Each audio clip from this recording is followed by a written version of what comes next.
Hello दोस्तों, स्वागत है आप सभी का जैनित अकेडमी के यूट्यूब चैनल में। डेली करंट अफेयर्स की सीरीज़ में आज हम लेकर आए हैं 13 फरवरी 2023 के करंट अफेयर्स। सभी क्वेश्चन सिलेक्टेड एवं इम्पोर्टेंट हैं, तो वीडियो को एंड तक ज़रूर देखिए। चलिए शुरू करते हैं। आज का पहला क्वेश्चन, हाल ही में अंतर्राष्ट्रीय डार्विन दिवस कब मनाया गया है? तो 12 फरवरी को अंतर्राष्ट्रीय डार्विन दिवस के रूप में मनाया जाता है। 12 फरवरी को चार्ल्स डार्विन के जन्मदिन के उपलक्ष्य में इसके मनाया जाता है। इनका जन्म 1889 इंग्लैंड में हुआ था। 12 फरवरी 1889 को इंग्लैंड में हुआ था। चार्ल्स डार्विन के विज्ञान में योगदान पर केंद्रित और सामान्य रूप से विज्ञान को बढ़ावा देने के लिए इनका जन्मदिन मनाया जाता है। डार्विन एक अंग्रेजी प्राकृतिकवादी थे जिन्हें प्राकृतिक चयन के विकास के लिए वैज्ञानिक सिद्धांत के आधुनिक विकासवादी अध्ययनों की नींव रखी। नेक्स्ट क्वेश्चन, हाल ही में फार्मूला ई चैंपियनशिप रेस को किसके द्वारा हरी झंडी दिखाई गई है? तो फार्मूला ई चैंपियनशिप रेस को किसके द्वारा हरी झंडी दिखाई गई है? तो केंद्रीय मंत्री अनुराग ठाकुर द्वारा हरी झंडी दिखाई गई है और यह हैदराबाद में शुरू हुआ है।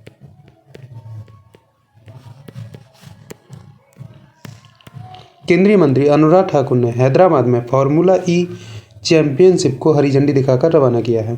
हैदराबाद भारत की पहली फार्मूला रेस की मेजबानी कर रहा है। हैदराबाद ईपिक्स चित्रमय हुसैन सागर झील और एनटीआर मार्ग के किनारे हैदराबाद स्ट्रीट सर्किट में आयोजित किया जा रहा है। हैदराबाद रेस की मेजबानी करने वाला दुनिया का 27वां शहर और जो कार्बन उत्सर्जन मुक्त इवेंट है। नेक्स्ट क्वेश्चन, इलाहाबाद उच्च न्यायालय के मुख्य न्यायाधीश के रूप में किसे नियुक्त किया गया है? तो इलाहाबाद उच्च न्यायालय के मुख्य न्यायाधीश के रूप में राजेश बिंदल को नियुक्त किया है। अरविंद कुमार को इनको गुजरात के उच्च न्यायालय के मुख्य न्यायाधीश के रूप में नियुक्त किया है और पंकज मित्तल को इन्हें पटना उच्च न्यायालय के मुख्य न्यायाधीश से सुप्रीम कोर्ट में नियुक्त किया है।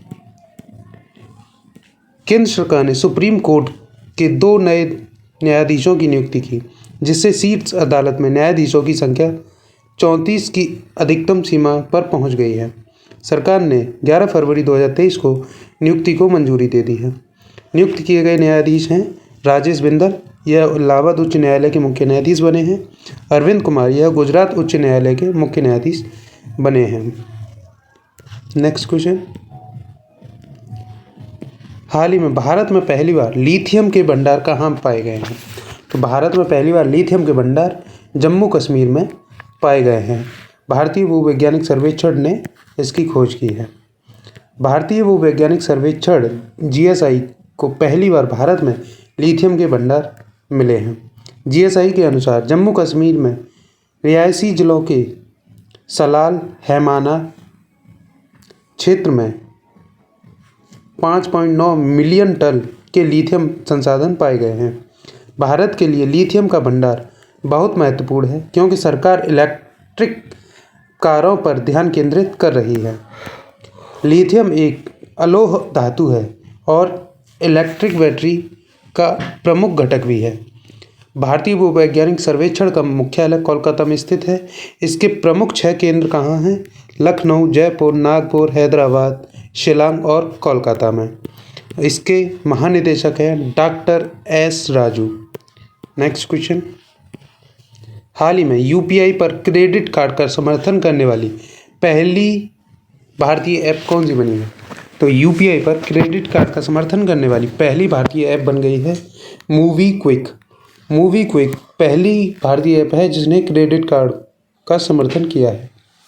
मूवी क्विक यूपीआई पर रुपे क्रेडिट कार्ड का समर्थन करने वाला पहला फिनटेक ऐप बन गया है। यह एकीकरण भारतीय राष्ट्रीय भुगतान निगम और भारतीय रिजर्व बैंक के दृष्टिगत के रूप में जो उच्च व्यापारियों तक क्रेडिट कार्ड को पहुंचाएगा। क्रेडिट पारिस्थितिकी तंत्र का हिस्सा नहीं है। रुपे क्रेडिट कार्ड देश के सभी प्रमुख बैंकों, निजी और सार्वजनिक क्षेत्र द्वारा जारी किए जाते हैं। नेक्स्ट क्वेश्चन, हाल ही में भारत का पहला ट्रैफिक मैनेजमेंट सिस्टम किसके द्वारा लॉन्च किया गया है? तो भारत का पहला traffic management system sky air द्वारा लॉन्च किया गया है। स्काई एयर ने ड्रोन के लिए भारत का पहला ट्रैफिक मैनेजमेंट सिस्टम लॉन्च किया है। यह ड्रोन ऑपरेटिंग को ड्रोन आधारित संचालन करने से पहले मार्गों की योजना बनाएगा, उड़ान योजना बनाएगा, जोखिमों का आकलन करने में मदद करेगा। इसका यूटीएम नामक समाधान भारत के लिए अपनी तरह का पहला समाधान है। इसका यूटीएम एक क्लाउड आधारित हवाई यातायात प्रबंधन प्रणाली है जो मानव युक्त विमान हवाई क्षेत्र को मानव रहित हवाई यातायात के साथ एकीकृत करती है। Next question. हाल ही में संस्कृति मंत्रालय ने राष्ट्रीय संस्कृति महोत्सव 2023 का आयोजन कहाँ किया है? तो राष्ट्रीय संस्कृति महोत्सव का आयोजन मुंबई में किया गया है।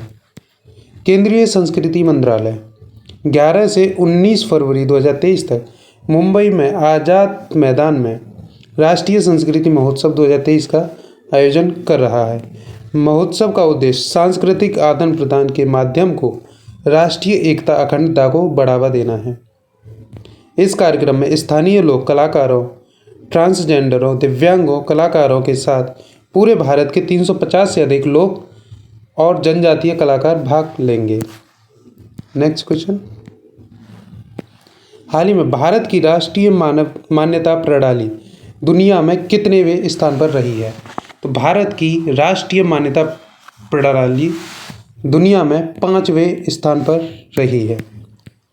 क्वालिटी काउंसिल ऑफ इंडिया के तहत भारत की राष्ट्रीय मान्यता प्रणाली को ग्लोबल क्वालिटी इंफ्रास्ट्रक्चर इंडेक्स 2021 में दुनिया में 5वां स्थान हासिल किया है।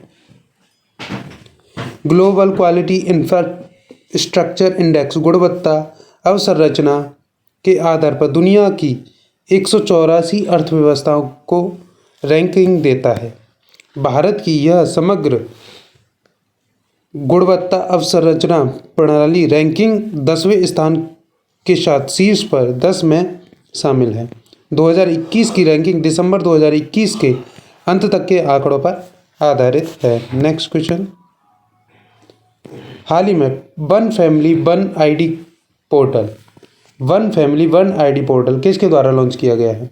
तो उत्तर प्रदेश सरकार द्वारा one family one ID portal launch किया गया है। उत्तर प्रदेश सरकार ने फरवरी 2023 में वन फैमिली वन आईडी के निर्माण के लिए पोर्टल लॉन्च किया है। इसे प्रति परिवार एक नौकरी प्रस्ताव को लागू करने के लिए एक इकाई के रूप में परिवारों की पहचान करने में मदद करेगा। ऐसे सभी परिवार जो राष्ट्रीय खाद्य सुरक्षा योजना के लिए पात्र नहीं हैं, वे पहचान पत्र का लाभ उठा सकेंगे और परिवारों को राशन कार्ड पहचान पत्र ही उनका परिवार पहचान पत्र माना जाएगा। Next question. हाल ही में राजा राम मोहन राय राष्ट्रीय पुरस्कार से किसे सम्मानित किया गया है? तो राजा राम मोहन राय राष्ट्रीय पुरस्कार से पत्रकार AVK प्रसाद को सम्मानित किया गया है। वयोवृद्ध पत्रकार डॉक्टर AVK प्रसाद को पत्रकारिता में उनके उत्कृष्ट योगदान के लिए प्रतिष्ठित राजा राम मोहन राय राष्ट्रीय पुरस्कार से सम्मानित किया गया है। प्रसाद को आंध्र प्रदेश की सभी मुख्य धारा की पत्रिकाओं में संपादक के होने का सम्मान प्राप्त है। उन्होंने 2004 से 2009 के दौरान संयुक्त आंध्र प्रदेश में राजभाषा के आयोग के अध्यक्ष के रूप में भी कार्य किया है। पुरस्कार 28 फरवरी 2023 को प्रेस काउंसिल ऑफ इंडिया द्वारा दिया जाएगा। Next question. हाल ही में मूक मेढक की नई प्रजाति किस देश में पाई गई है? तो मूक मेढक की नई प्रजाति तंजानिया में पाई गई है। शोधकर्ताओं की एक अंतर्राष्ट्रीय टीम ने तंजानिया में एक उभयचर सर्वेक्षण करते हुए स्पाइनी थ्रोटेड रीड मेढक की एक नई प्रजाति की खोज की है। उकागुरू स्पाइनी थ्रोटेड रीड मेढक ना तो टर्राते हैं, ना गाता है ना ही खर्राटे लेता है।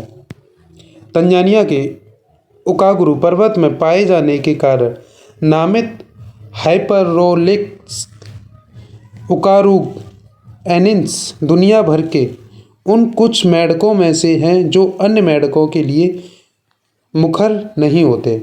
इस तंजानिया की राजधानी डोडोमा है। इसकी मुद्रा तंजानिया शिलिंग है। इसकी राष्ट्रभाषा है स्वाहिली, अंग्रेजी और अरबी। इसके राष्ट्रपति हैं Samia Suluhu Hassan. Samia Suluhu Hassan. Next question.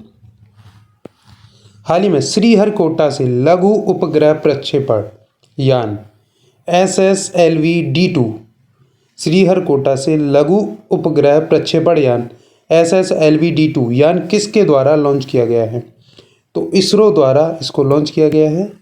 भारतीय अंतरिक्ष अनुसंधान संगठन ने श्रीहरिकोटा आंध्र प्रदेश में लघु उपग्रह प्रक्षेपण यान SSLV-D2 के दूसरे संस्करण का सफलतापूर्वक प्रक्षेपण किया है। SSLV-D2 की लंबाई 34 मीटर जबकि चौड़ाई 2 मीटर है। यह करीब 120 टन वजन लेकर उड़ सकता है। इसरो का सबसे छोटा नया rocket SSLV-D2 on demand launch की तकनीकी पर काम करता है। Next question. अंतर्राष्ट्रीय ऊर्जा एजेंसी के अनुसार एशिया किस वर्ष तक दुनिया की आधी बिजली का उपभोग कर रहा होगा? तो अंतर्राष्ट्रीय ऊर्जा एजेंसी के अनुसार एशिया किस वर्ष तक दुनिया की आधी बिजली का उपभोग कर रहा होगा? तो वर्ष 2025 तक। फरवरी 2023 में अंतर्राष्ट्रीय ऊर्जा एजेंसी ने भविष्यवाणी की है कि एशिया पहली बार 2025 तक दुनिया की आधी बिजली का उपभोग करेगा। एशिया का अधिकांश बिजली उपभोग चीन में होगा, जिसकी वैश्विक खपत का हिस्सा 2015 में 1/4 से बढ़कर 2025 तक 1/3 हो जाएगा। जबकि अफ्रीका में 2025 में वैश्विक बिजली खपत का सिर्फ 3% हिस्सा रहेगा। Next question. हाल ही में बिजली संकट को लेकर किस देश ने आपदा की स्थिति की घोषणा की है? तो बिजली संकट को लेकर किस देश ने आपदा की स्थिति की घोषणा की है? तो दक्षिण अफ्रीका ने इसकी घोषणा कर दी है। दक्षिण अफ्रीका के राष्ट्रपति सिरिल समाफोसा ने देश में बिजली की कमी को लेकर राष्ट्रीय आपदा की स्थिति घोषित की है। दक्षिण अफ्रीका वर्तमान में कई संकटों का सामना कर रहा है, जिसमें बिजली संकट, बेरोजगारी आदि जैसे मुद्दे शामिल हैं। राष्ट्रपति ने घोषणा की है कि इस मामले को अधिक प्रभावी ढंग और शीघ्रता से निपटने के लिए एक विद्युत मंत्री नियुक्त किया जाएगा। दक्षिण अफ्रीका का इसका मुख्यालय पेरिस, फ्रांस में है। इसकी स्थापना 1974 में हुई थी। इसके कार्यकारी निदेशक हैं फतह बरोल। इसके सदस्य देश हैं 31 इसके सदस्य देश हैं। आप नेक्स्ट क्वेश्चन। हाल ही में विश्व यूनानी दिवस कब मनाया गया है? तो विश्व यूनानी दिवस 11 फरवरी को मनाया गया है। विश्व यूनानी दिवस 11 फरवरी को हाकिम अजमल खान की जयंती के रूप में मनाया जाता है। हाकिम अजमल खान एक प्रतिष्ठित भारतीय यूनानी विद्वान और यूनानी चिकित्सक पद्धति में वैज्ञानिक अध्ययन के संस्थापक थे। 2023 में विश्व यूनानी मेडिसिन फॉर पब्लिक हेल्थ यूनानी, जिसे यूनानी भी कहा जाता है, एक यूनानी औषधि है। यह मुख्य रूप से अरबों और फारसियों द्वारा विकसित की गई थी। आज के लिए बस इतना ही। वीडियो आपको यूज़फुल लगा हो तो वीडियो को लाइक करें, शेयर करें। इसी प्रकार की वीडियो पाने के लिए हमारे चैनल को सब्सक्राइब करें। जय हिंद, जय भारत।